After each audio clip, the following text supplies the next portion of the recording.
On continue dans les notions de Mévachel. C'est des notions complexes, mais j'essaie de les résumer, donc il ne faut pas le prendre au pied de la lettre. C'est vraiment, je vous donne le résumé du résumé. Après, chaque cas particulier est à voir avec son rave.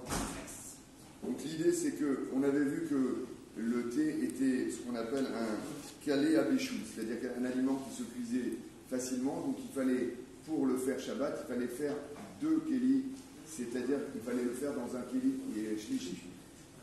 Qu'en est-il du café? Le café, alors, selon tous les avis, le Nescafé, c'est-à-dire le café lyophilisé, il a subi une cuisson qui s'appelle la sublimation. Ça passe de l'état congelé à l'état vapeur. Il reste lyophilisé, et donc il n'y a pas de cuisson après une cuisson, et donc on peut très bien mettre le café directement dans un kéli rishon, c'est-à-dire directement le café lyophilisé. Il se pose un problème sur le café mouli, vous savez, ce qu'on appelle le café turc, c'est-à-dire le café torréfié, etc. Celui-là, il est grillé. Et la halakha, elle différencie ce que c'est que la notion de griller de la notion de cuire dans une sauce qu'on appelle bichoul. Donc là, les séfarades, on va dire, on est autorisé à faire le bichoul, c'est-à-dire à cuire un aliment qui est déjà grillé dans une sauce pendant Shabbat, il n'y a pas de problème. Les Ashkénazes, c'est interdit. Donc, quelque part, on ne pourrait pas faire ça.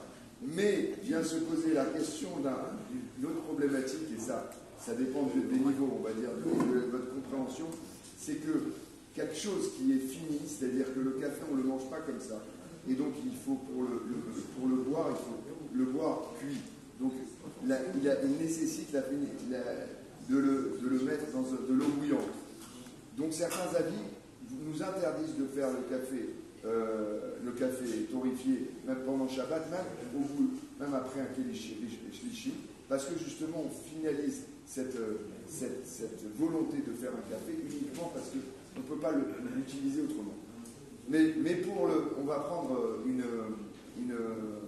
un cas particulier qui peut vous aider. Par exemple, si vous êtes à l'hôtel en Israël pendant Shabbat et qu'on vous sert une soupe, un Ashkénaze, il n'aura pas le droit de mettre les croûtons parce qu'ils ont été déjà grillés dans sa soupe directement, mais un séfarade, il peut très bien le faire, comme je vous ai dit, puisque nous, les séfarades, on a la possibilité de mettre quelque chose qui a déjà été grillé dans un bichou, c'est-à-dire dans une sauce.